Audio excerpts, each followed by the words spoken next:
One of my biggest inspirations for becoming a producer is none other than Pharrell Williams. He's one half of the production group The Neptunes. He's a 13-time Grammy winner, and above all that, he's a man that's considered timeless. One of the staples in his and Chad Hugo's production is the chord Triton. That's where we find the signature staple sound of that stabby guitar sound that is basically synonymous with the sound of the Neptunes. You can't just hear that sound without thinking of them. That clean guitar sound comes from Triton. We also had other popular VSTs from the 2000s, such as Nexus 3 and Purity, that were also popular back then, but I don't think Pharrell and Chad Hugo used. Now, let's take those iconic synths that are synonymous with the 2000s away. Can we still make those type of beats using only the Ableton stock library? We're about to find out now. I'll be grading myself on a 3-point system for each beat made in this video. Point 1 is for the punch. Are the drums bouncy?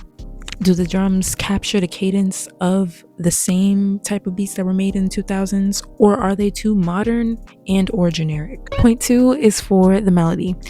Is the melody quirky, bouncy, and anthemic, similar to the melodies from the beats of the 2000s? Or does it sound too generic and or modern? Same thing with the drums. And point 3 is the uniqueness of the beat, because besides the challenge of making beats from a limited palette being stock Ableton, the real challenge is making a beat that I would have made if I were in the position of a Chad Hugo or Pharrell during that time, and just taking that and putting it into my perspective. So with that being said, let's get into the video. Well, let's get into the challenge. To start the challenge officially, Ableton Live works like this. Plugins are not gonna show up like how they do in FL Studio. Like, we don't have like regular stock plugins. Our stock plugins in Ableton are gonna be in sounds, drums, instruments, audio effects, MIDI effects, modulators, clips, and samples. Those are the plugins that we have to work with. So here we have CV instrument, CV triggers, drift, drum racks, drum sampler, external instrument, impulse instrument rack, and simpler. The main plugin that I will be using is instrument rack, which has pretty much everything. It has instruments and drums in it. So that's how plugins work in Ableton, for those of you who don't know. I had to go ahead and take out all of my external drum kits to make sure that they don't pop up in the actual sample library, because I am going to play with the samples a little bit if need be. So now that I've explained, the way Ableton generally works, we can actually get into the meat and potatoes of the challenge. So an instrument rack, I think I'm going to start with like an E piano, because that's like my favorite instrument to use. It's like a regular piano or an E piano.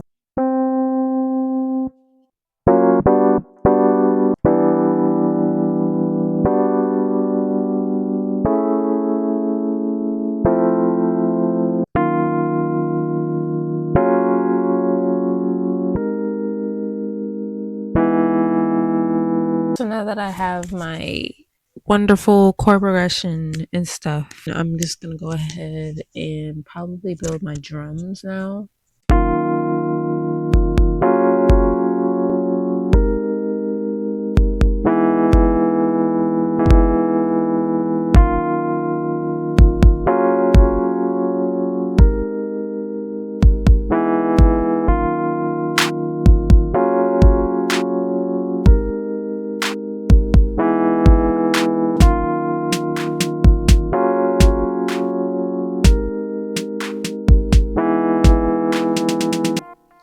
I'm gonna find like a bell or something.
Now that I've completed making beat number 1, it is time for the rating. For point number 1, the punch, I chose to give myself the full point. While the drums in this beat were very simple, I feel like they definitely complemented the melody very well, and they had a really good unique-esque bounce to them, and yeah, they flow well with the beat, so I chose to give myself the whole full point. For point number 2, the melody, I chose to give myself the full point. The melody was very melodic in a way. It had elements of R&B in it, and it was very unique. Instead of using a stabby guitar sound in Ableton, I opted to use a e-piano melody, which is probably not the first instrument that people have coming to their mind when they want to make these types of beats. So I give myself the full point for that one. And finally, for the third point being uniqueness, I think that's what I said in the beginning. I give myself half the point because this beat does really sound like a Pharrell carbon copy. I did try to put my own spin on it by not adding hi-hats and by, choosing different sound selection.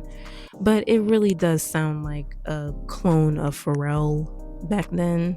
So I'll give myself half the point because I did put in the effort to do things differently. But it can easily be mistaken for being someone else's beat.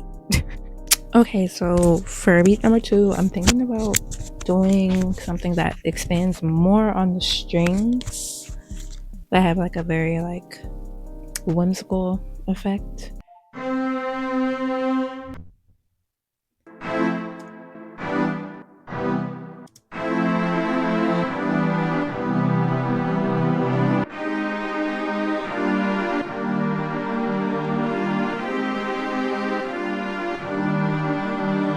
Now that I have my chords with my strings, I'm gonna move on to the drums now.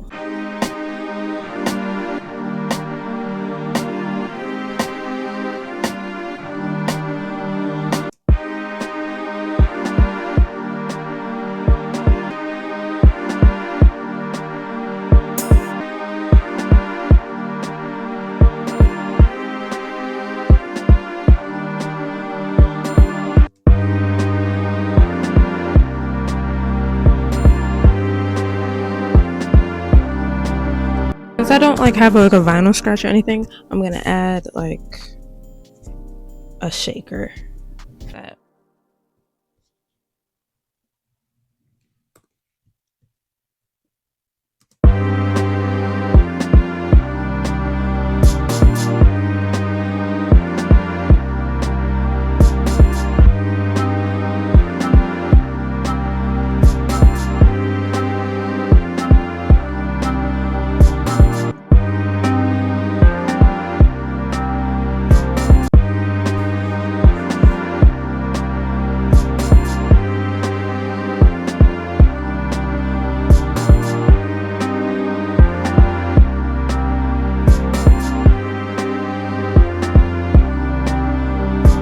Okay, so now that we're finished making beat 2, let's get into the rating. For point number 1, the melody, I decided to give myself the full point because the drums on this beat are very simple. To compensate for not having the scratchy sound available to me in Ableton stock, I did use a shaker sound from the preset library, and it did end up working in my favor better than I thought it would. So I definitely give myself the full point for the drums on this beat.